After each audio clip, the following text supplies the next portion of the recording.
barely surviving. Parang kakalabas lang sa tubig hanggang ilong. Let me clarify. Ang RT-PCR, repeat, RT-PCR or antibody-based tests is not recommended or required for asymptomatic employees returning to work. Hindi kailangan. However, merong caveat. May warning. However, the following priority workers in the sectors may undergo. Pero again,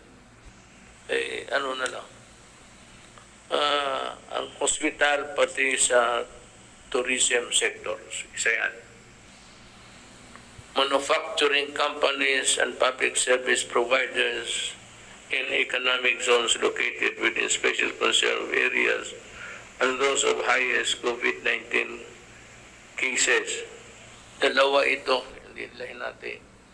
Ang una, yung service providers ng mga special, Clark, Subic, and special place where the workers are exposed to COVID-19.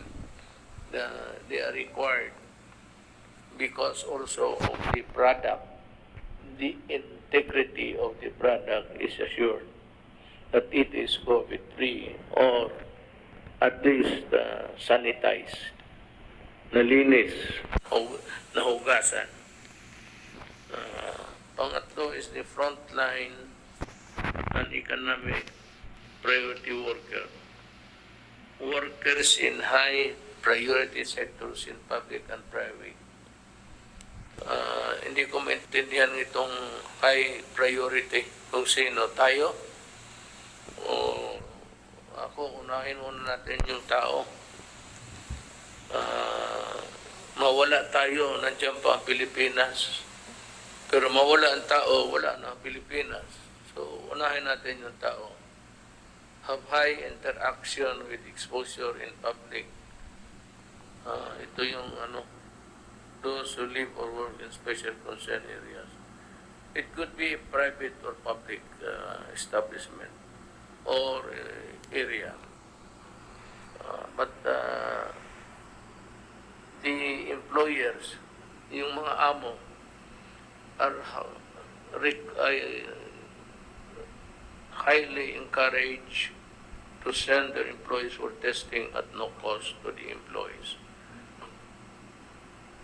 Now, before I end, kayong mga Pilipino, every day, you see drug cases either busted, arrested, killed, at running into millions ang amount. Makita ninyo sa inyong television.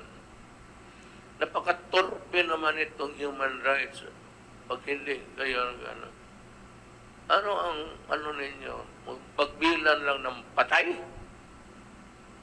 Putang ina din, maglipat kayo ng trabaho. Huwag sa human rights. Punerarya. Kung yan lang man ang trabaho ninyo. What about the social problem? The serious and grave problems of drug addiction in this country. What are you doing about it? At least meron kayong, your advocacy. It does not begin and end in the life of a criminal.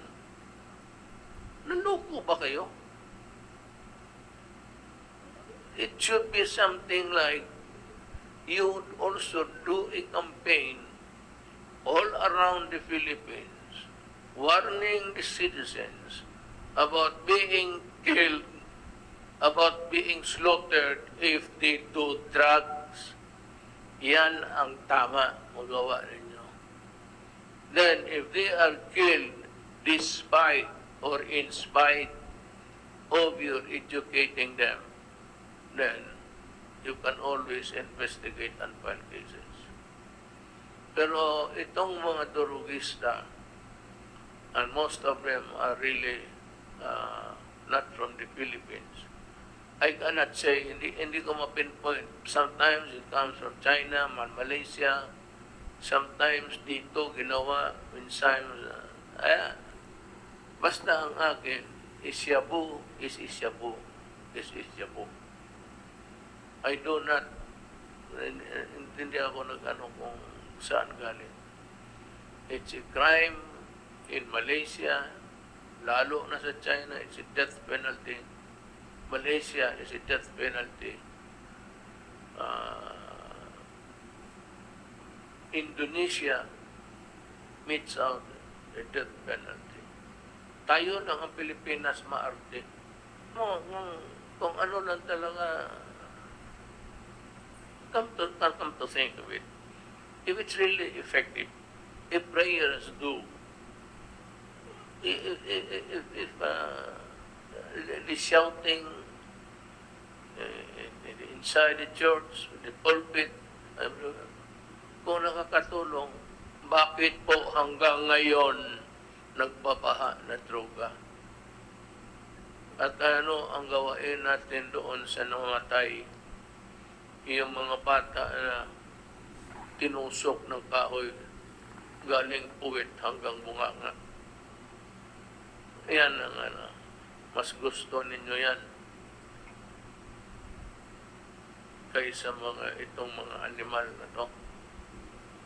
Na sabi mo, pinapatay ko. Sinabi ko, if you destroy my country, I will kill you. I never said, if you destroy my country, I will order the military or the police to kill you. You must be, don't impose a lie. Sabi ko, I will kill you if you destroy my country. And I will really do it. Malas mo lang kumatimingan. Kung nandyan ako, tuwing ko sa mga polis, umalis kayo dyan. Hayaan mo ako dito sa putang ina to. I will do it. Have I done it?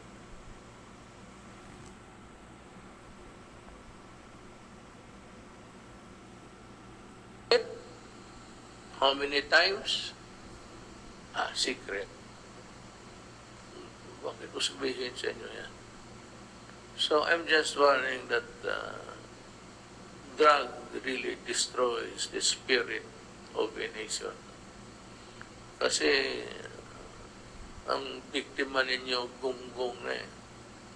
Wala na talagang pag-asa, of no use to society anymore.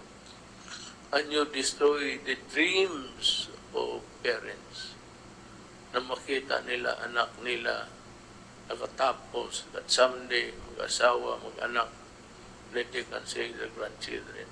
You destroy that dream. So ako, I mean to keep that dream true. Kaya kayong bantay kayo. Mamili kayo. China Sea, Manila Bay, tapos atake nga, sabi ko rin, 30, sabi pa kong Manila Bay at China Sea. Putang ina ninyo, kaya ano ginawa ninyo? Anong ginawa ninyo para sa bayan ninyo? Protecting criminal? Paying homage to the Caucasians of Europe. Itong mga puti na ito, magkano bang dollar na tinatanggap ninyo? Huwag niyo sabihin, mas Pilipino pa kayo. And you enjoy prosecuting people who are doing the jobs. Ako ang takutin ninyo. Fuck you. Gawain kong gusto ko para sa bayan ko. That's it. Walang, kung walang kung gano'n, walang istorya. Umiwas ka sa droga, magtanim ka sa bukid, dyan sa palengke, maraming negosyo dyan. Huwag kang magpabili ng droga. May pera dyan, malaking pera dyan. Pero pag magkamali ka, buhay mo talaga. Ang iiwan mo. So, I have said my piece on the night.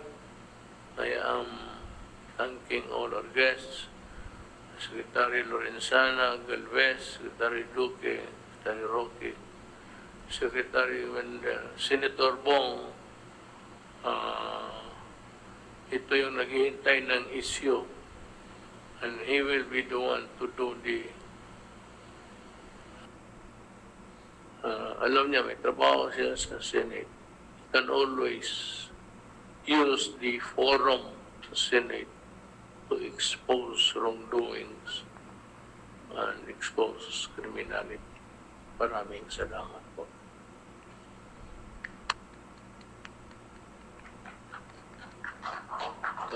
Pakpak na rin ako.